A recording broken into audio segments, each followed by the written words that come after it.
Hello, and thank you for joining us for yet another Wet Spot unboxing video. Once again, we're going to feature all sorts of cool stuff that we got in this week that are going to be joining the rest of our fish here momentarily. Without much further ado, we'll start digging around in the boxes, see exactly what we have going on, but just like always, I'm sure you're excited to find out what we got. First off is a wonderful Lake Malawi fish. This is Otopharynx sp spots, formerly in the genus Protomelus. This is a very, very interesting predatory hap. It occurs only from the location Cani in the southeastern part of Lake Malawi. It's found only there, which means that there's not a ton of genetic diversity probably going around all the time. Doesn't mean they're inbred, doesn't mean they're unhealthy, just not a very widespread range in nature.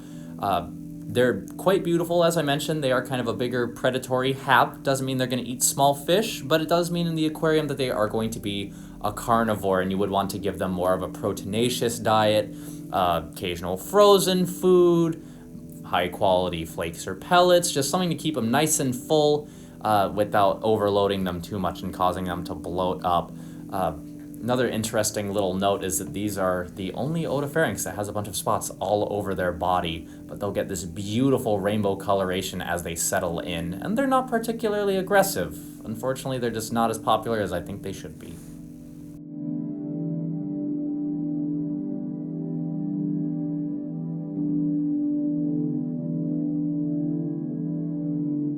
Alright, next up, we'll metaphorically return to Africa with these Haplachromis sp thickskin, a fish of many names. I've seen them in many genera at this point. They're sometimes also called Haplachromis sp44, or I've even seen ch44. As far as I can tell, they're all the same fish. As I mentioned, these are found in Lake Victoria. I believe that this location might be found off of Kenya, but that's just a complete guess. They are going to be another carnivorous African cichlid that we're focusing on. You can see that even in the bag before they settle into the tank, some of these males are showing absolutely stunning color. They'll max out at around, oh wow, look at that guy. What a beautiful fish. Anyway, they'll reach about 4.5, 5 inches long in captivity. Females will typically be a little smaller. They're very, very dimorphic. You can see here, he's showing it off wonderfully for us. The anal fin of these, yes, does have egg spots, but it's more of kind of a nice salmon pink-ish. It's so iridescent, I almost feel like I see some blue in there sometimes. And the females will have more of kind of an orangey anal fin, which sometimes has egg spots, but they won't have that vibrant rainbow color.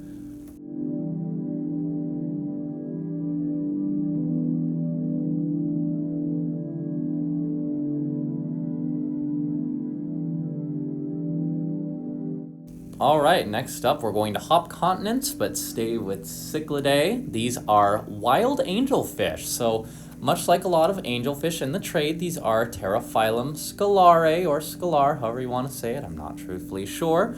But these are wild caught from Peru. These are real deal silver angelfish, and you can see that nice color and barring. This species in particular, before it's possibly split up into yet even more, is found throughout much of South America, but why I really like these guys in particular is they do still get some good size, just like captive bred angels, probably about 4 or 5 inches long, and at least 8 inches tall. And what I think my favorite part about them is those beautiful long trailing ventral fins that you just don't see as much on captive breds. Or at least most of the ones I haven't seen. Obviously a lot of color with those, but just not that, I always think of it as like a big tall grandfather clock appearance. Just like their tank-bred brethren, they are omnivores. They'll eat pretty much whatever you throw at them. Not particularly difficult to keep and fairly adaptable to a wide range of parameters I found personally, even though they're wild caught. And especially they do best in a group.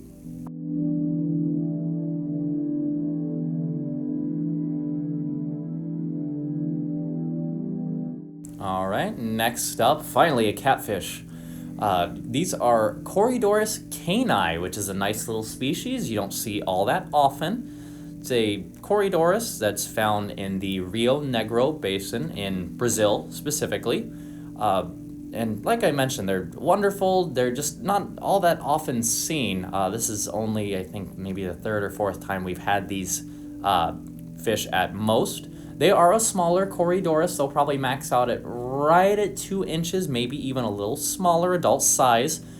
So they're good for smaller tanks, of course. In that case, like most Corys, they are omnivores that have a much more of a carnivory lean. They like to eat little worms, really anything kind of sitting down there on the substrate. And as you can see here, they've got a really nice little kind of black mask, kind of a attractive pinkish hue to them, and then a bunch of little black spots.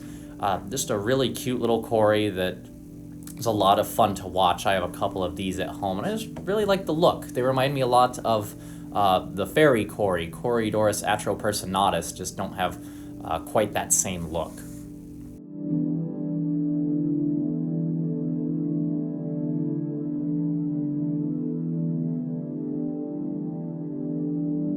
All right, next up, we'll double dip. These are Tatia, or I guess, excuse me, they have been, I believe, formerly moved into Centromoclis. Musaica, the sometimes called mosaic Cory, or as we're describing them, the ninja wood catfish. These are from Colombia. They occur in the Atabapo and Orinoco River basins. Like a lot of other smaller wood cats, these are very peaceful, I found. They're small. They'll probably hit 3.5 inches and get kind of chunky, especially females as they age. They are going to be carnivores, but don't let that stop you from keeping them. They primarily will eat small worms and crustaceans. I've trusted these with a lot of awfully small fish in my time, and they haven't burnt me once. Showing off some lovely activity here. There we go. Like a lot of their brethren, they either sit there for a long time or they scoot around very quickly, probably because it's either feeding time or you startled them. Despite that, they do typically do best in groups, kind of nice little piles, or they'll, here at the store, they'll hang out in fake plants. But they are another just cute little catfish, good for a wide variety of community tanks that you just don't see every day. And I think they're a lot of fun to watch.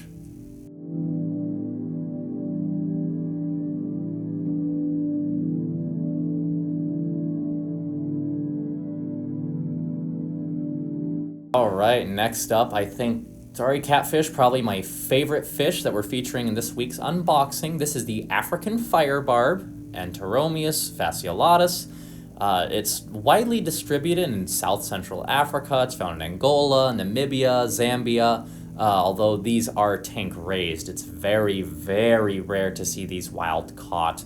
Like a lot of smaller barbs, they are gonna not get too huge. About 2.5 inches maximum would be a big male on these.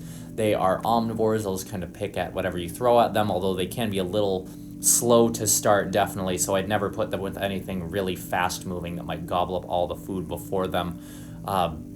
Despite the fiery name, as you can see, these are showing some red. With time, with patience, with a nice group of these, they will turn this beautiful crimson. It's like nothing you've ever seen. I love this fish and I need to keep him again.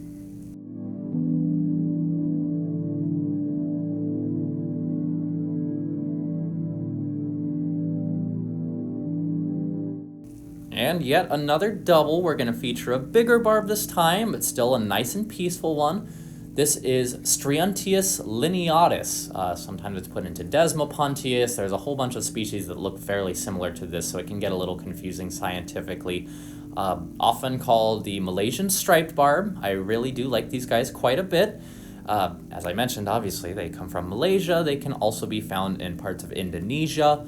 And they'll get about 4.5 inches long, would be gigantic, so they do get some good size to them. They are omnivores. They'll just kind of pick at whatever is thrown at them, though they won't eat live plants. I've never found that with them. Here you can see them tightly schooling. Barbs often get a bad rap, so I really feel like I always got to come to their defense, even though, yes, some of them can be a little feisty. Just make sure to keep them in nice big groups, as big a group as you can handle, and it's very rare to have a problem. These guys in particular will get some actually really nice gold to the body as they take some time to settle in, as they age. As I mentioned, I found them to be very, very peaceful. They're a good schooler for a lot of kind of decently sized community tanks. I really wouldn't sweat them with a lot of, okay sized danios or gouramis or catfish. I just really haven't found any problems with this barb. They're just not very popular.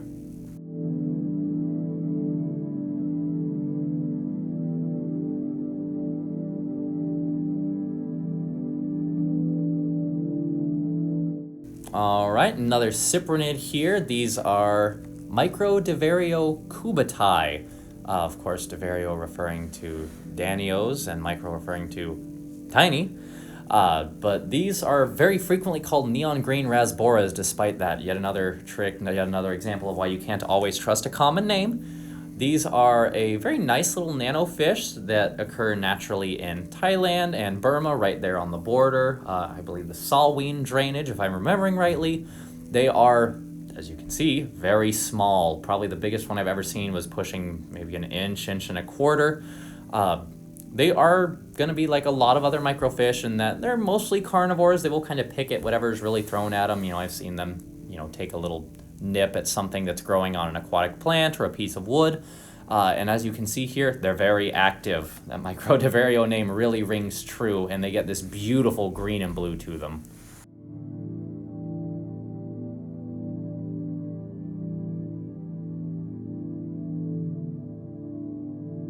All right, next up we have a wild betta species. This is Betta persephone, sometimes called the Persephone betta or the Batman betta.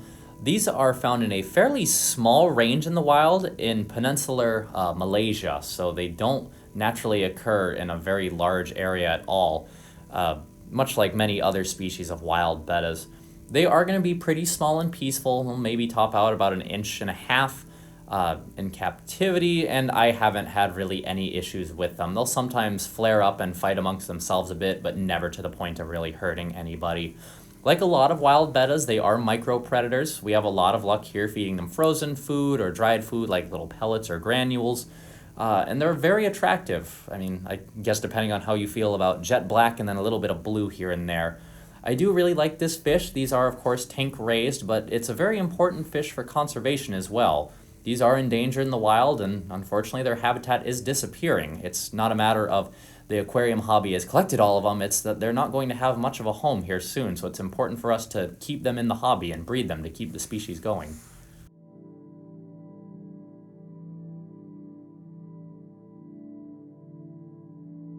Last but not least, we have one of the Asian leaf fish. This is Nandus nebulosus. It's a weird fish. Not in a bad way, just it's weird.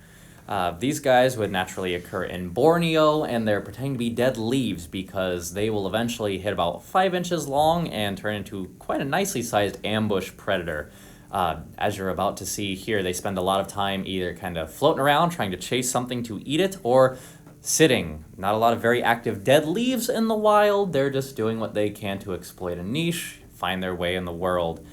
Just means that you're not going to see them swimming about all the time, but I think they're very pretty, a lot of chocolate brown in there. It's very natural looking, very organic. But these guys will typically spend a lot of the time doing this or hiding amongst decor, especially in more brightly lit habitats.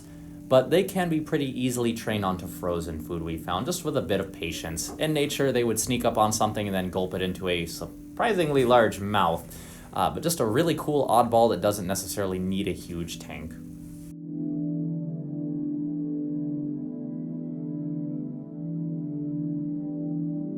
Feel free to check us out at wetspottropicalfish.com or follow us on Facebook and Instagram to get links to our most updated stock list that have all our fish available for purchase.